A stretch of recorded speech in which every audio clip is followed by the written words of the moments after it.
মাস দুয়েক আগেই ঢালিউডে জোর গুঞ্জন, ছোট পর্দার জনপ্রিয় অভিনেত্রী তানজিন তিশা এবার বড় পর্দায় আসছেন। শেষ পর্যন্ত সেই গুঞ্জনই সত্যি হল। বড় বাজেটের সিনেমা সোলজারের নায়িকা হিসেবে চূড়ান্ত হয়েছেন তিশা। তার বিপরীতে থাকছেন ঢালিউডের সুপারস্টার শাকিব খান। ভিডিও ফাঁস হওয়ার পরই সোশ্যাল মিডিয়ায় তোলপাড়। অনেকে বলছে ওই ভিডিওতে তিশা আছেন।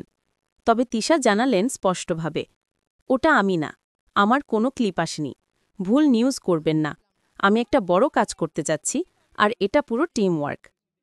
এরই মধ্যে শুরু হয়েছে সোলজারের শুটিং।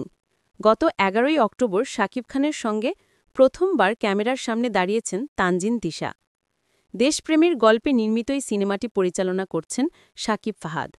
সব ঠিক থাকলে ডিসেম্বরে মুক্তি পাবে সোলজার। বড় আয়োজনের এই ছবিতে থাকছেন শাকিব খান, তানজিন তিশা, তারিক আনাম খান, তৌকির আহমেদ, ঐশী ও এবিএম সুমন।